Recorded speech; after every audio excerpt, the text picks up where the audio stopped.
Okay. I believe we're recording and should be streaming actually for a bit here. So go right ahead. Okay. Okay. All right. Well, we have 6:35 on the clock, so we will begin. First thing we need to do is call the roll. Unfortunately, it appears we do not have quorum, but for process, I think we need to go through the roll call. So Michelle, if you would do that, please. Sure. Marshall Scott Collier. Here. Councilmember Dave Bertolino. Here. Captain James Mundell. Here. Okay, and present we have Steve Cross, and it looks like Jeff Baker is missing and Denny Welker is missing. And Matt Baker has resigned. Correct. Mm-hmm. So with that in mind, I guess I have to declare we do not have quorum. Steve, Rick, opinions about going forward? I'm of two minds here. I mean, we could go forward for information. I know someone is in the queue. I think it was to talk about the turn restriction. But I don't want to waste people's time. But since someone has taken the time to be with us, I would say we could at least have that conversation, allow that information to get on the record, and share that with the board members prior to making a decision, because we can't vote. But I'm open to suggestions, in other words. Mr. Marshall, I believe, I don't know for a fact, but I mean, looking at the name on the attendees, and I guess we could promote the person. I'm guessing it's Mr. Loyal, but I don't know that for a fact, not the mayor of Ellisville. Oh, okay. I do see a hand raised, so if you'd like to go into the public comment. Sure. There is a hand raised from our attendee, so we could allow that person to talk. Absolutely. Well, before you go there, again, to keep this formal, you should mention the approval of minutes, at least mention it, but you can't vote on it. You can't approve it without a quorum, but you should follow the agenda, please. Right. Okay. So our next order of business would be the approval of the minutes. I myself have reviewed them. But we don't have a quorum, so there's no motion to put forward. So moving on to public comment. Now I'm not seeing a show of hands there from our attendee. I guess if our attendee would like to talk, if they could demonstrate that by raising their hand or putting something in the chat, we'll be glad to allow them to do that.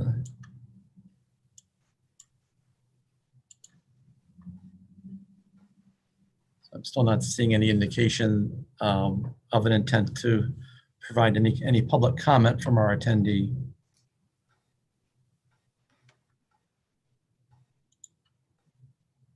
Okay.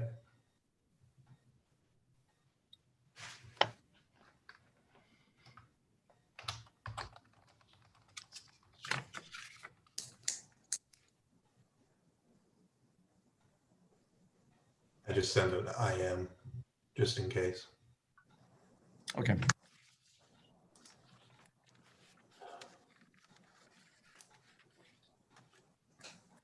So Steve or Rick, any preference on proceeding?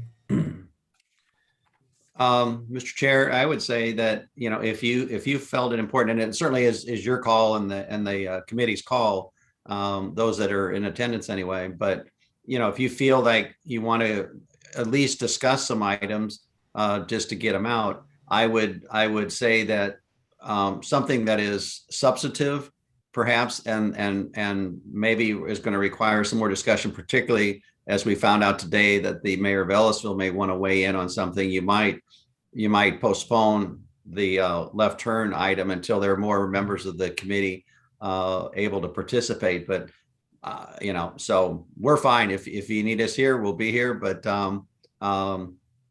you know, with only effectively just 3 of you, it's your call.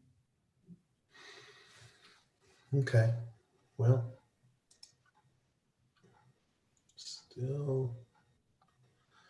still nothing from Karen Loyal. So, all right. Yeah, I would agree that we probably need to have a more fulsome discussion about 5.1. Dave, any thoughts?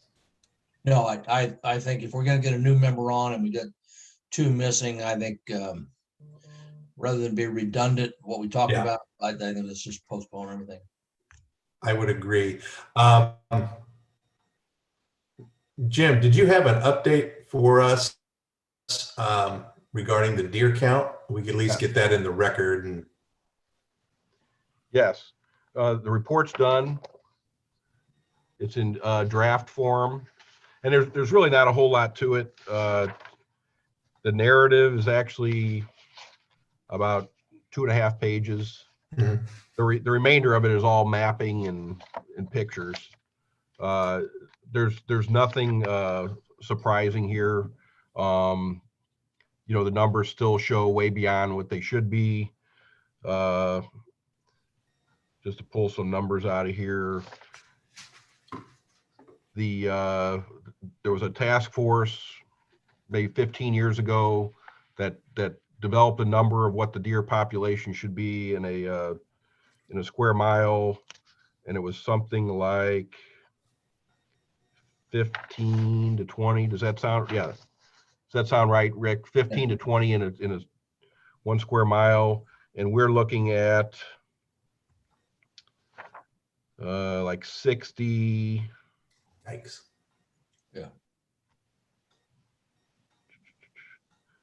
58 to 87 per square mile. So we're obviously way beyond where we should be. The survey that was done, I think in 2018, was just a very small sector of the city. This one is much more inclusive. I think roughly 30 square miles was surveyed this time around, as opposed to that was 5 or 6 that first time around. So much better survey this time. Can't really compare the numbers. Mm-hmm. You know, based on that one small area and what was done this time, that particular area looks like it had a decrease. Would most likely it didn't. It was just they were looking at more of a confined area last time. So again, this is just a documentation, I think, of what everybody already knew, to be able to proceed with the plan. Yep. You know, no feed ordinance, that type of stuff that the committee's working on. So Okay.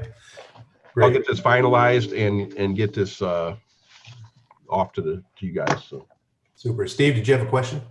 Yes, sir. Thank you, Scott. I guess I'm going to reiterate a question that was asked by a resident this morning at the coffee with the mayor, and they did ask about where things stood with the deer management.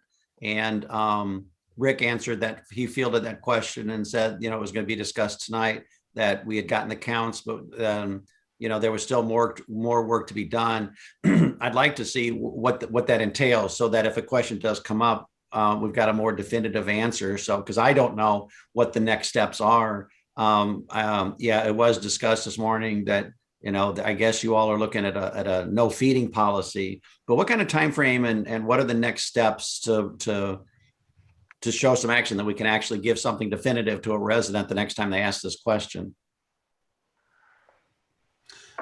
So, well, the last little nugget we were waiting for was the survey number. We have a draft report that we have completed and circulated through one committee. We rehashed answering some of the questions those people put in. Rick and I spoke a little earlier today about, you know, some of the logistics of that moving forward. Having this, one of my goals would be to take a look at that draft again, get the deer committee together, go through it one more time, get it nailed down and finalize some of the proposals, so that, you know, we can get this back to the public safety committee, because the public safety committee then has to approve it before it goes to council. And so I'm hoping that we're in the final lap regarding that. did that go before the admin public works already? It did. They They looked at that first They draft looked at it and had some commentary that came back to us, some real good feedback there. as far as policy. Yep. Policy. Okay.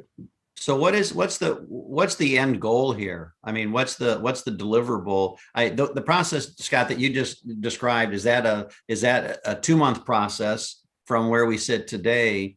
And then secondly, what's the end goal? Are we trying to put together a policy or something where we're going to actually have, like, thinning the herd, if you will, allowing to go out and do hunts, controlled hunts or something like that? Where are we going with this?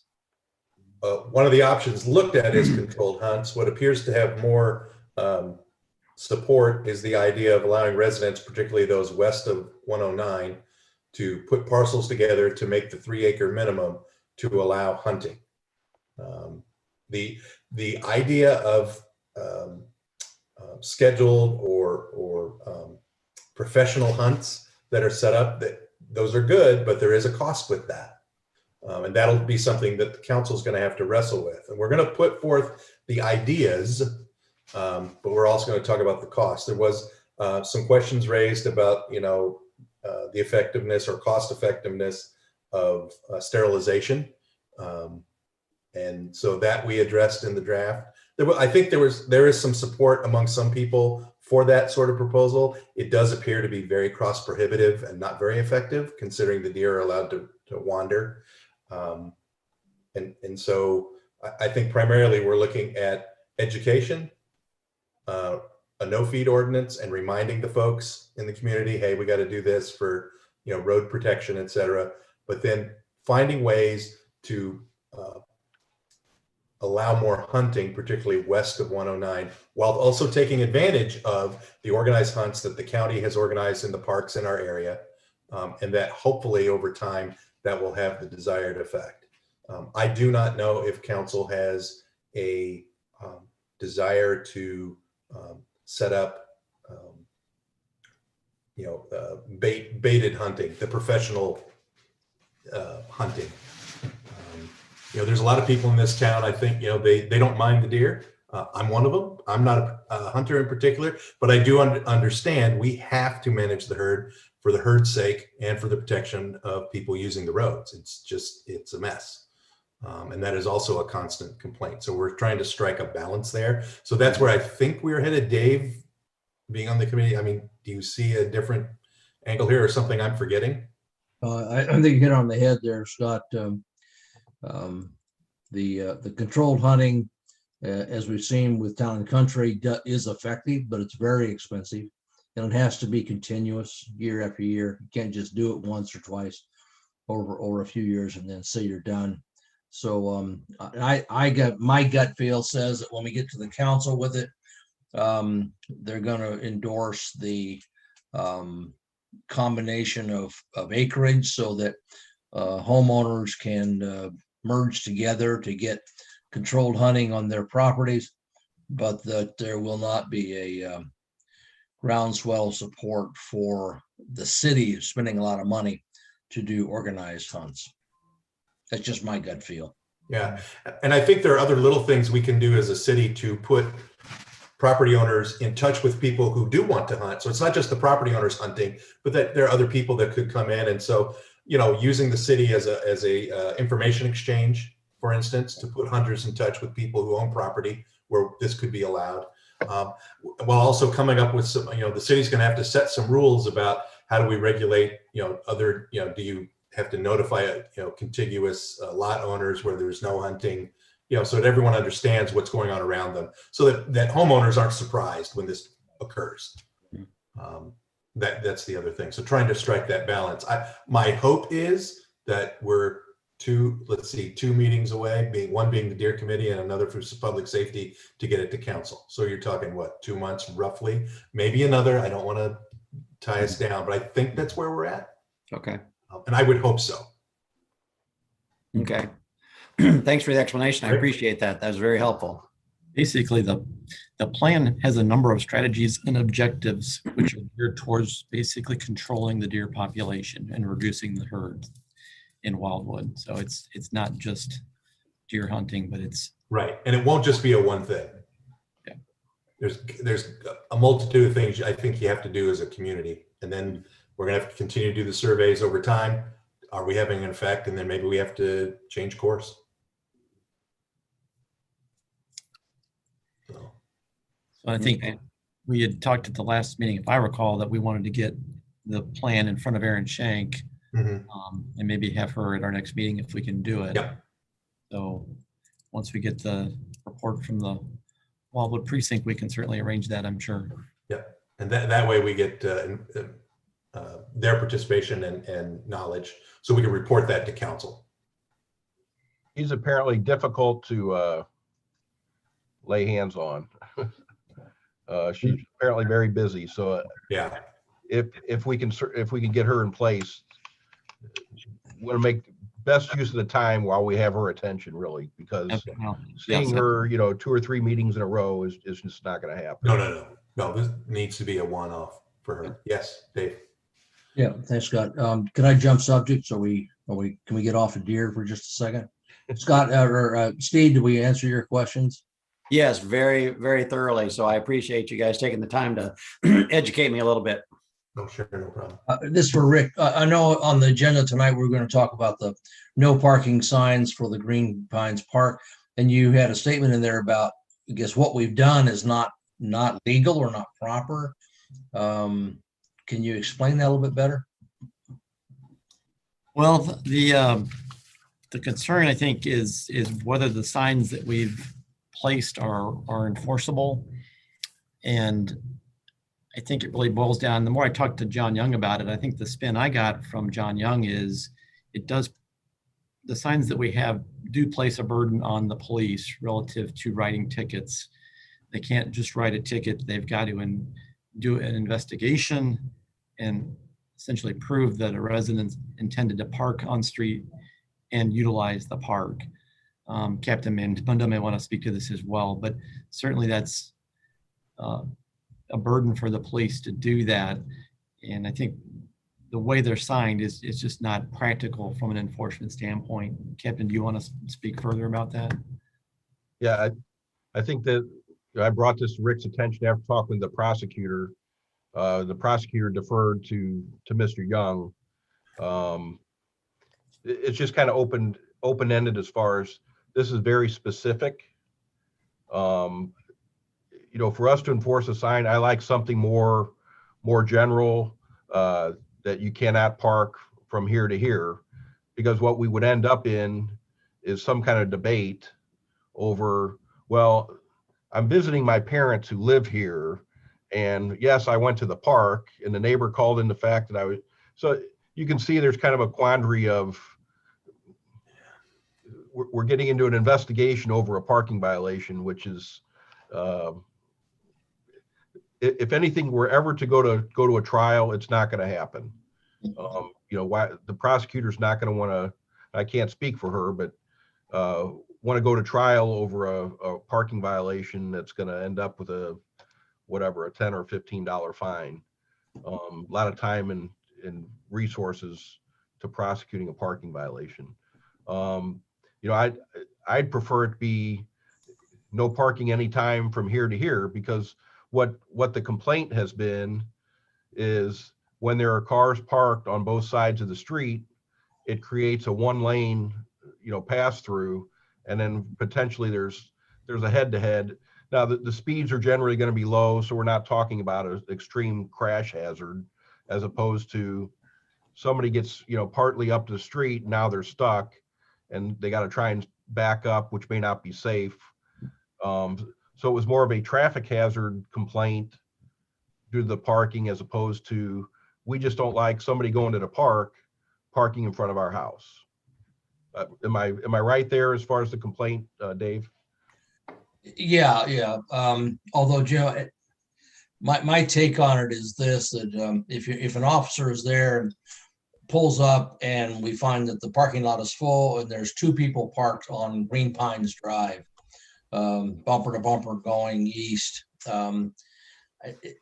it seems to me a small matter for the officer to say, I've got a gray SUV and a red Ford.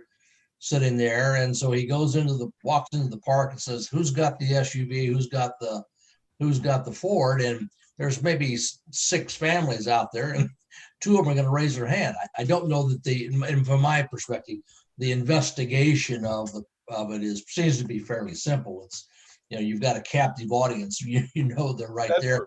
You go find them and say, hey, you're not supposed to park there.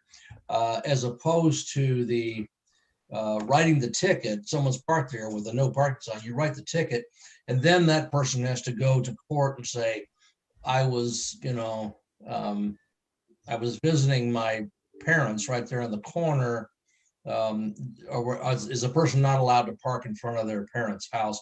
And I think we got more investigative issues involved with ticketing people in general than we would if we had just a parking. And the whole intent of the parking signs really are to redirect folks to start using westbound Pond Grover as the option, as opposed to the side streets. And so, Jim, you and I talked yesterday about this. And I would like to see us at this point just kind of stay the course. Let's see what happens through the next few months.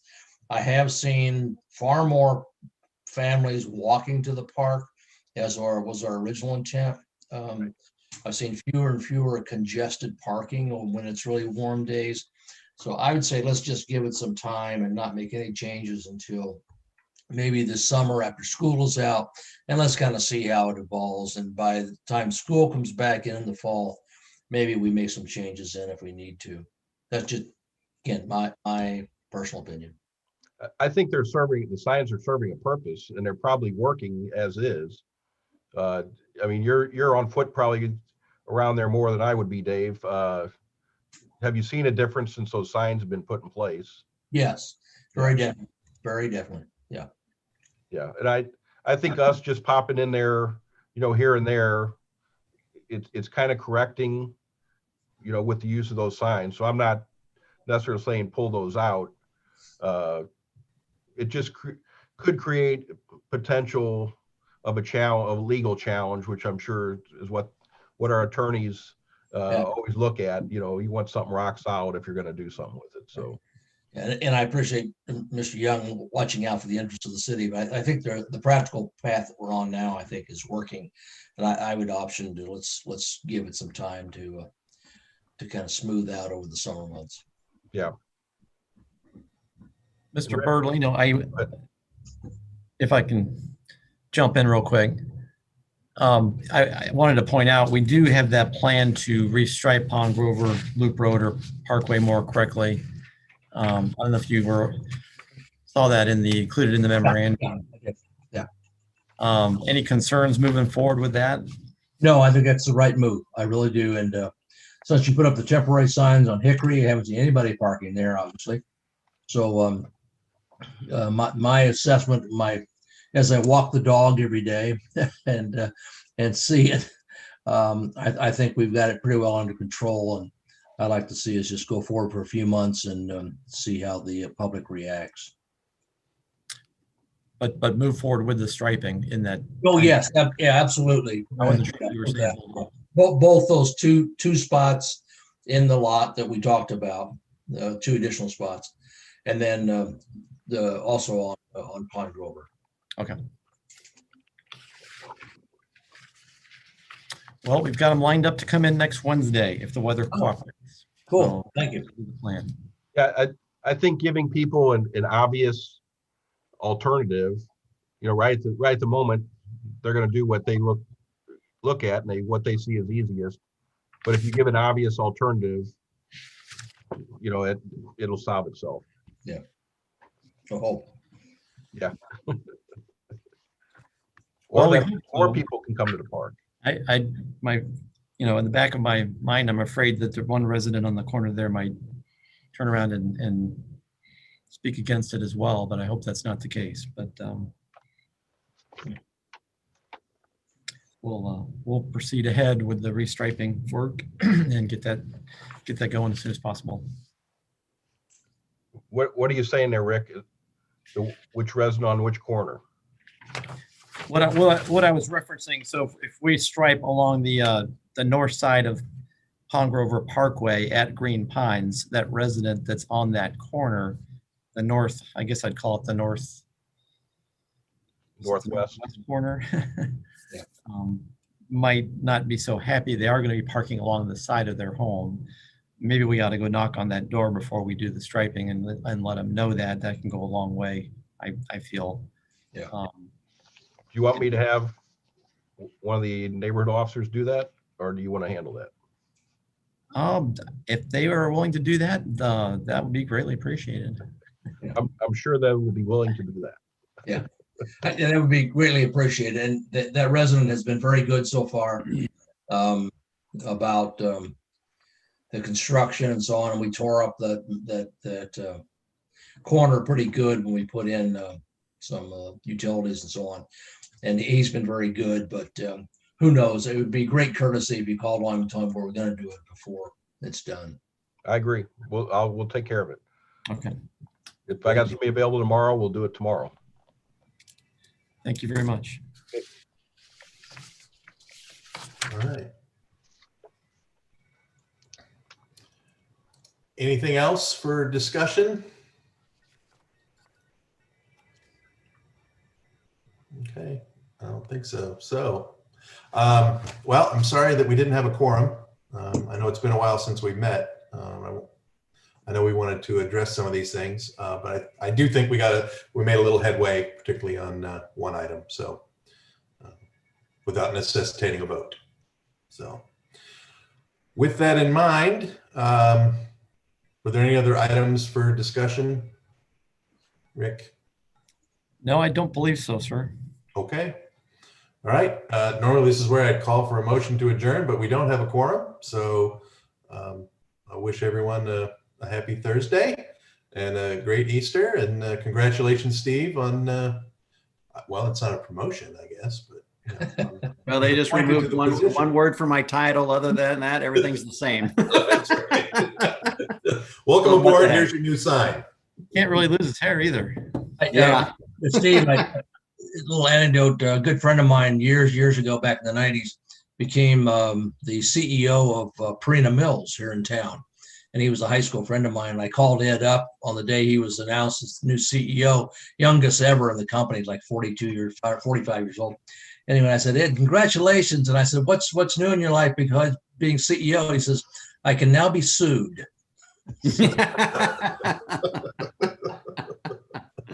Yeah.